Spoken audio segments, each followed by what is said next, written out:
Hi friends, welcome back to my channel. My name is Dawn, and for today's video, I'll be sharing with y'all how I paid off $30,000 worth of debt in just 6 months. So if you are struggling to pay off debt, this video might help you pay off your debt as well, and I hope it does. First of all, you gotta assess what type of debts you have.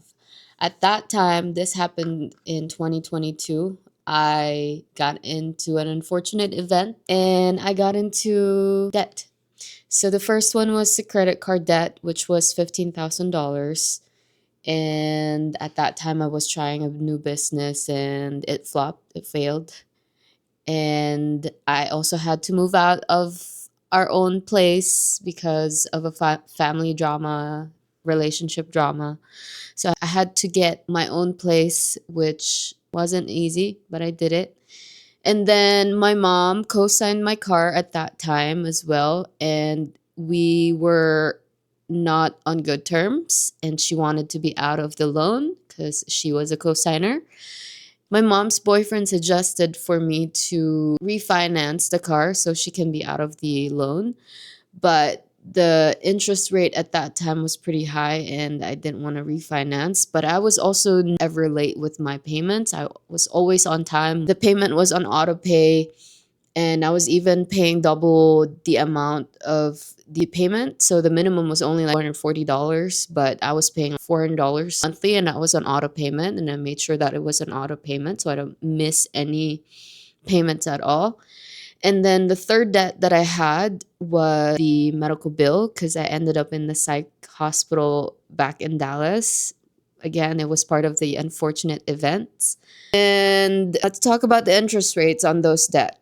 The credit card had a whopping 23% interest. It was a lot. The car loan wasn't that much. It was only around 2.5%.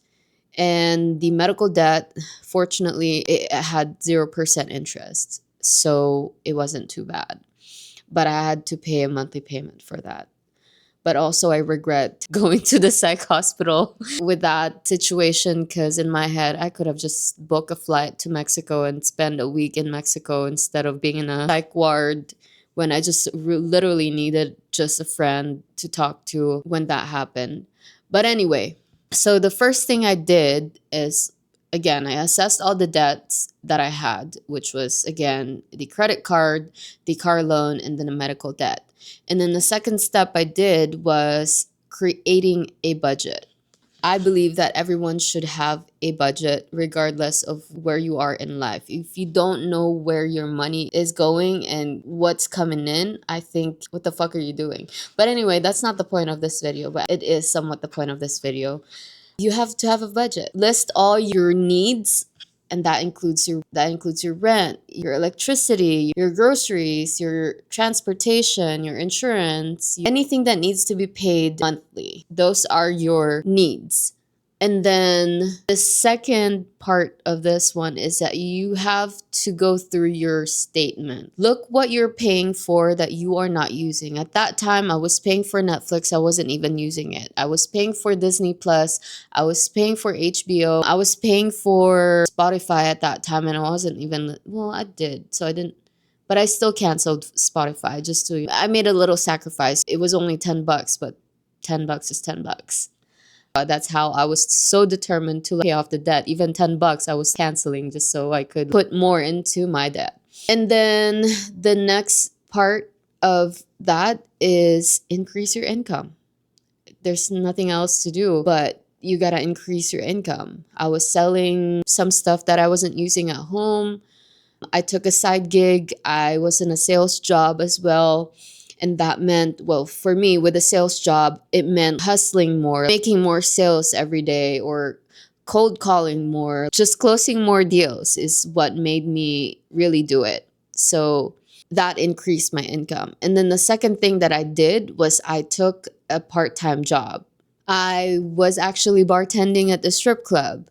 And luckily, my managers at that time allowed me to only work Fridays and Saturdays, which was so nice of them because those are the busiest nights in the club. My tray just hit TP. Anyway, those were the busiest nights at the club. So I was making at least $500 a night. And I also figure out some other ways to make more money at the club, which was selling alcohol. Because, well, let me back up a little bit. So this type of strip club, we were bring your own bottle. So we did not, I was a bartender, but the type of bartender that's just behind the bar, but we were also selling chasers, selling food, soft drinks. And yeah, in Texas, if you didn't know, Texas, there's a certain time where you can only purchase alcohol. And that club, we were open up until 4 a.m. And I think in Texas, you're only allowed to purchase alcohol until 11 p.m. Let me look at that up. But there's a certain time. So some customers would come in without alcohol. So I saw my managers were actually doing this stuff. Like they were like Don Julio's discreetly to customers. And I'm like, I can do that.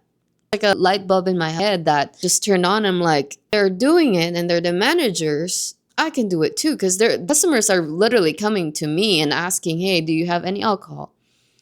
And I would come up to my managers and tell them like, hey, customer is looking for an alcohol. Do we have any?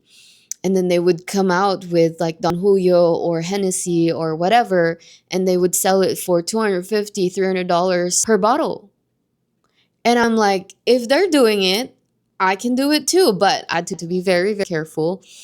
And yeah, I made a lot of money just from selling alcohol to customers that forgot to bring their own alcohol or they couldn't purchase any more alcohol. And so I was bringing my own alcohol and I would discreetly sell them to customers. I would sometimes sell them as high as $300 or as low as like, depending, of course, there's negotiation that happens in there. But for customers that wouldn't bring their alcohol, that's already like a guaranteed $500 at least. And then on top of that, I still had my tips, and the tips alone was already making me like at least $400 a night. And some nights, literally, I would make $700. Bad night at the club is like $500, $600 a night just doing bartending at a strip club. And I was also cute. Actually, I'm still pretty. And mind you all, I'm Asian and I'm exotic to this people here in Texas. So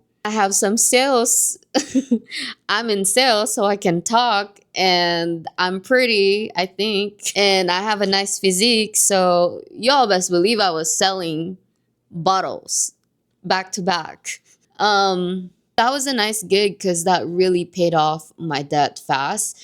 And aside from like the debt off, I was also investing more. I set aside emergency fund money, and yeah, how I paid off my money fast.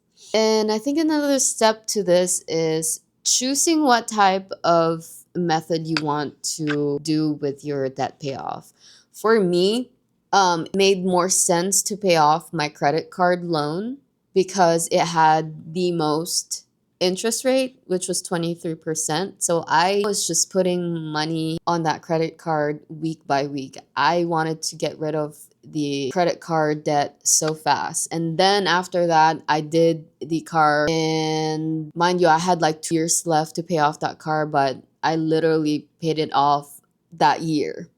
Then the medical debt, it wasn't much. So after I paid off my car loan, I paid off the medical debt and I was debt free. So yeah, I think those are the tips that I have for everybody. If you are in a low income, I would suggest get a sales job because the more deals that you can close, the more money you can make. I like to be in a commission type of job because I know I can hustle, and I love talking and I love selling actually. Yeah, I feel like I'm good in selling, I think. I can talk. I have a nice personality, and so people are literally just buy from me because I'm bubbly. So my advice to y'all is to just get a sales job, get rid of a necessary subscription you have, take a massive sacrifice, don't eat out, meal prep, and just get going, y'all. Like, literally have to have the motivation to do it. Because for me, I was just like, I don't want to be in debt, and I value my credit score, and at that time I was also trying to buy a house. I was saving for a down payment, and yeah. And I hope you enjoy the video, and I'll see you next time.